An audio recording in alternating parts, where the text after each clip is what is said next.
ఆంధ్రప్రదేశ్లో చేసినటువంటి ఎస్సీ వర్గీకరణ ఆర్డినెన్స్ వ్యతిరేకిస్తూ అఖిల భారత మాల సంఘాల జేఏసీ ఆధ్వర్యంలో చైర్మన్ ఉప్పులెట్టి దేవిప్రసాద్ గారి కేంద్ర కార్యాలయంలో ఈరోజు పత్రికా విలేకరుల సమావేశం జరిగింది.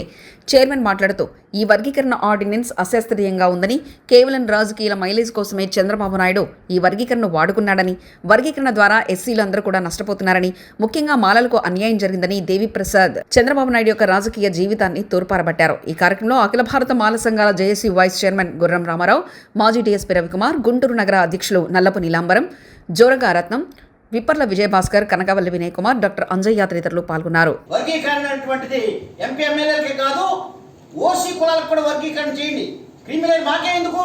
మేము అసలే పేదవాళ్ళం, మా కులాలు అసలే వెనకబడిపోయినాయి, మా కులాలు సాంఘికంగా, ఆర్థికంగా, రాజకీయంగా అన్ని రకాలుగా వెనకబడిపోయారనే కదా మాకు రాజ్యాంగంలో రిజర్వేషన్ ఇచ్చింది.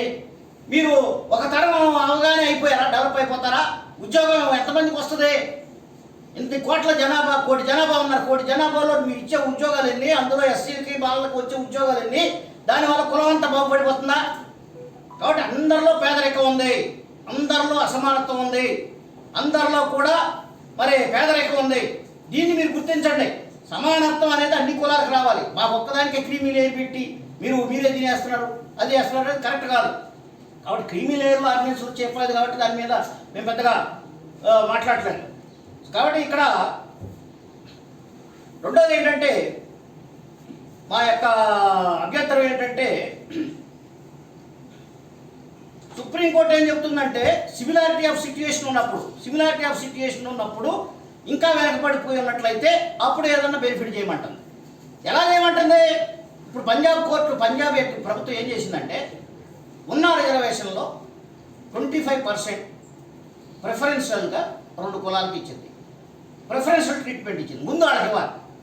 వాళ్ళకు ఒక క్వాలిఫైయింగ్ మార్క్ పెట్టింది. క్వాలిఫైయింగ్ సపోజ్ ఒక 40% మార్కులు వచ్చిన వాళ్ళకి ముందడికి జాబ్ ఇచ్చేది, మిగతా కులాలకి ఇవ్వండి అని చెప్పింది.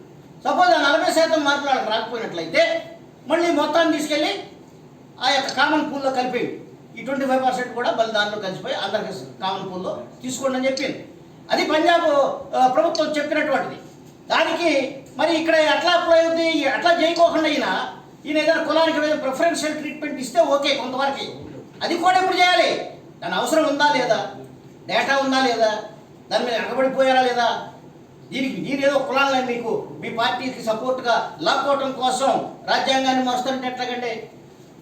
మీకు కొన్ని కులాలని మీ వైపుకు తిప్పుకోవటం కోసం మీరు బలవంతంగా వాళ్ళని రెచ్చగొట్టి మీరు అడగండి మేము ఇస్తామని చెప్పి వాళ్ళతో ఉద్యమాల్లో